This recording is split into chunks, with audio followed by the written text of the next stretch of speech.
Hello everyone, let's take a look at our next problem. Integrate 1 over x squared between -1 and 1.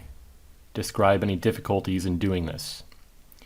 Okay, so two thoughts come to me immediately. The first is that we have an antiderivative of 1 over x squared, and the other is that it's an improper integral.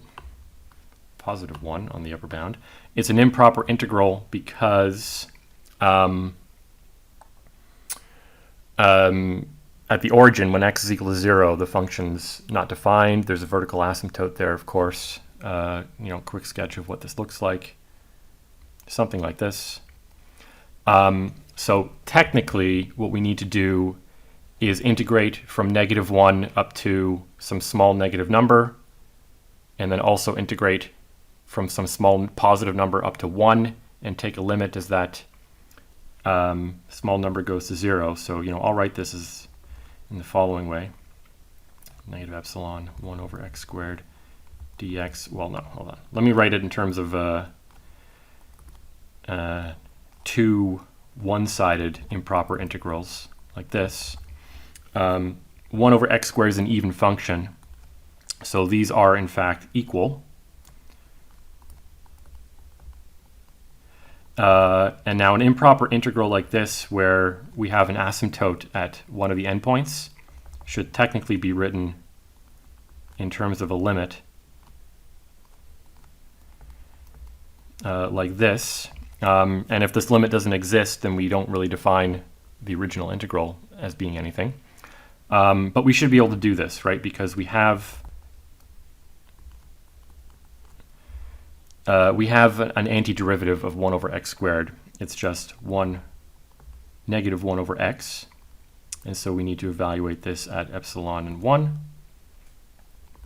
I don't know why I'm drawing my epsilons in two different ways here, but whatever. So we have -1 plus 1 over epsilon.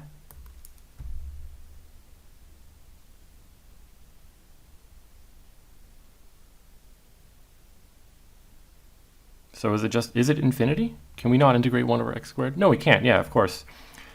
1 over x squared, if we integrate that from 1 to infinity, it's finite. But if we integrate it around 0, it's infinite. Okay, yeah. This is also a good thing to know, sort of, just sort of offhand. If I integrate, for example, 1 over x to the p from 1 to infinity. This is infinity if p is less than or equal to 1. Well, let's do it like this. But it's finite if p is greater than 1. And then when you're integrating around 0, you have sort of the opposite behavior. So this is less than infinity if p is less than 1, but it's equal to infinity if p is greater than or equal to 1. And of course, when p is equal to 2, we're in this situation, and so it is equal to infinity in this case. If that's the kind of thing, normally if I see something like this, I might just jump to that answer right away. I'd have to think about the exponents and the domain that we're integrating over. But based on the context of where I'm getting this question from, they probably wanted the details of how you show that this is actually equal to infinity. But the main idea here is when you have an improper integral, when you're integrating over a domain which is either infinite or where the function becomes infinite, you kind of need to split it up into separate parts and get rid of those infinity problems and deal with things in terms of limits. So kind of straightforward overall. Not much more to say about that one. Thanks for watching.